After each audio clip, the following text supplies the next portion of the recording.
Friends, ఆంధ్రప్రదేశ్లో కూటమి అంతర్గతంగా ఒక నైరాశ్యంలో ఉందా, అంతర్గతంగా అభద్రతా భావంలో ఉందా? కూటమి నాయకుల విశ్లేషణలో ఒకసారి పరిశీలిస్తే, జాతీయ మీడియాకి ఇచ్చినటువంటి ఇంటర్వ్యూలను విశ్లేషిస్తే ఈ విషయం బయటపడిపోతుంది. కూటమికి సంబంధించి తెలుగుదేశం కానీ, జనసేన కానీ, బీజేపీ కానీ, ఈ ముగ్గురు నాయకులు, ఈ మూడు పార్టీలకు సంబంధించిన నాయకులు నేషనల్ మీడియాలో మాట్లాడారు. వారితో నేరుగా ముఖాముఖి ఇంటర్వ్యూస్ జాతీయ మీడియా ప్రసారం చేసింది. ముగ్గురు కూడా భిన్నమైనటువంటి వైరుధ్యాలు ఉన్నటువంటి అభిప్రాయాలనే వ్యక్తం చేశారు. ముఖ్యంగా చంద్రబాబు నాయుడిని నేరుగానే ఒక ప్రశ్న వేశారు. గతంలో బీజేపీతో పొత్తు పెట్టుకున్నారు, బీజేపీని తిట్టిపోశారు, బీజేపీ కొన్ని సమస్యలను పరిష్కరించలేదని మీరు ప్రచారం చేశారు. ఇప్పుడు ఆ సమస్యలు పరిష్కారమైనాయా? లేదు.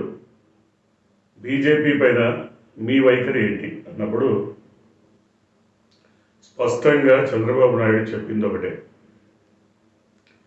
బీజేపీ పైన మా వైఖరి ఒకటే, ఎన్నికల్లో గెలవటం. 24 ఎన్నికల్లో గెలవాలంటే జాతీయ పార్టీగా బీజేపీ అవసరం మాకుంది.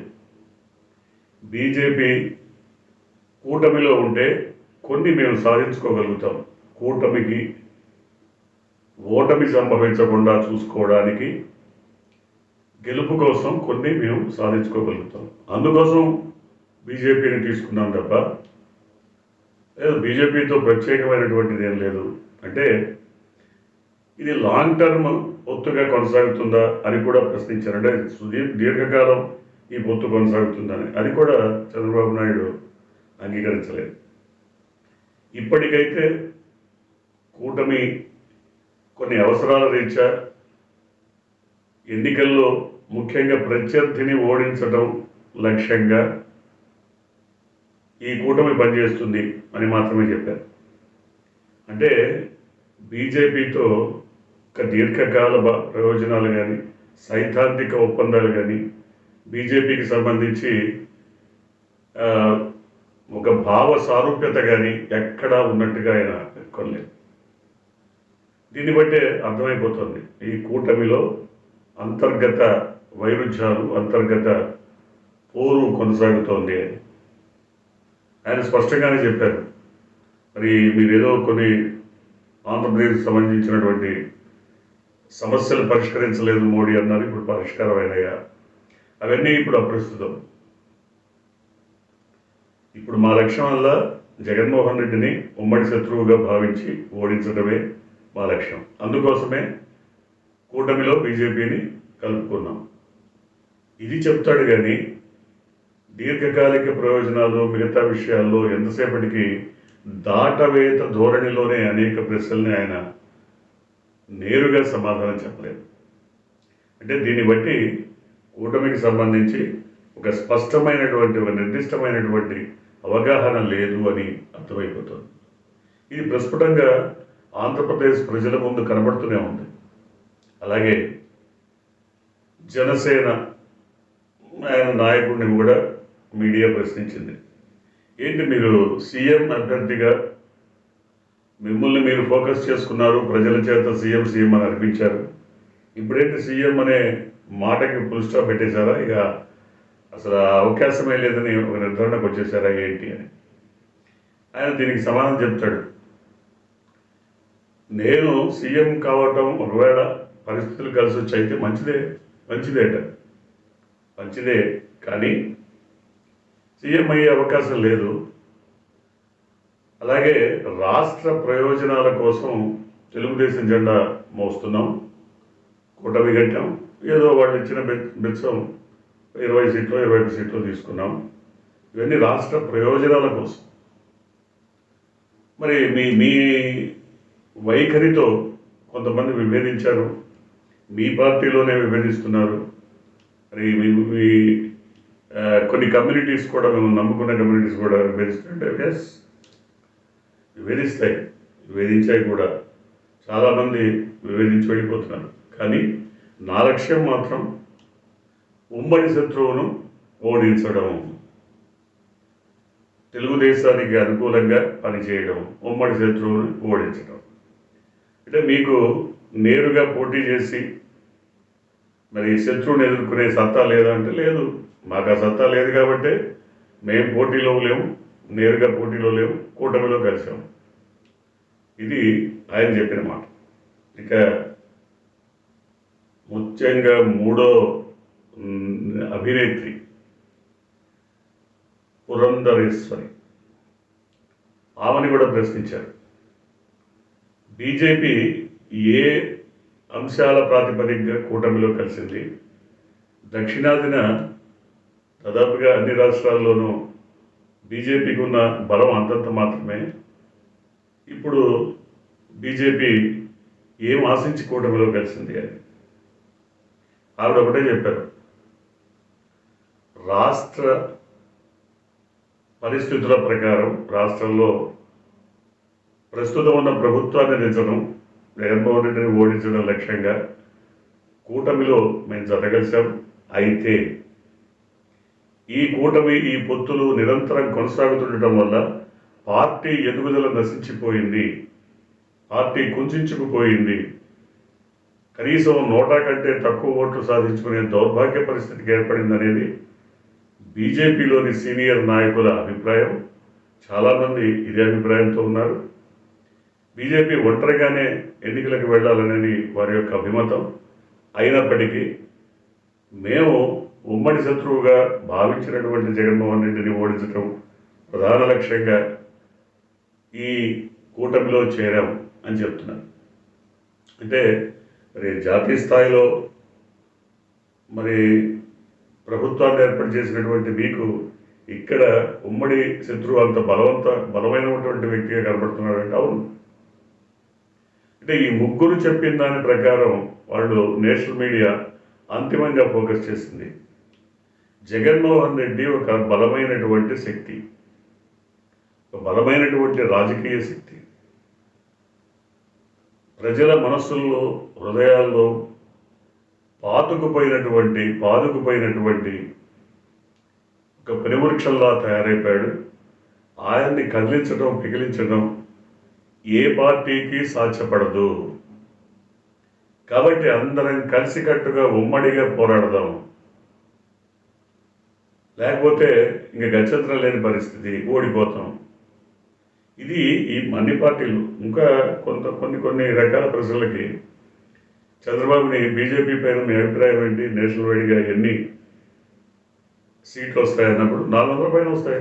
అంటే ఆయనకి నేషనల్ అవుట్లుక్ లేదు, జాతీయ రాజకీయాల పట్ల అవగాహన లేదు, ఏదో బోకరిస్తూ బతుకుతున్నాడు అంతే తప్ప ఎక్కడ అసలు దేశంలో ఏం జరుగుతోంది, రాష్ట్రాల్లో ఏం జరుగుతోంది, ఎన్ని పెను మార్పులు సంభవిస్తున్నాయి, ఏ రకమైన రాజకీయ వాతావరణాలు మారుతున్నాయి, ఇవన్నీ ఆయనకి అవగాహన లేదు. ఓ పక్క 10 ఏళ్ల పాలన తర్వాత మోడీని, బీజేపీని సాగరంపాలని గట్టి ప్రయత్నాలు సాగుతున్నాయి. ప్రజలందరూ కూడా పెరిగిన ధరలు, బతకలేని వాతావరణం, వీటన్నిటి దృష్ట్యా అసలు సమర్థుడైన నాయకుడు లేకపోయినా పర్లేదు, ఎవడో ఒక ఆల్టర్నేటివ్ని ఎన్నుకుందామనే స్థితికి వచ్చిన వాతావరణాన్ని ఆయన అర్థం చేసుకోవట్లేదు. బీజేపీ ఏదో గెలుస్తుంది, బలమైనటువంటి ప్రభుత్వాన్ని ఏర్పాటు చేస్తుందని ఆయన అభిలషిస్తున్నారు.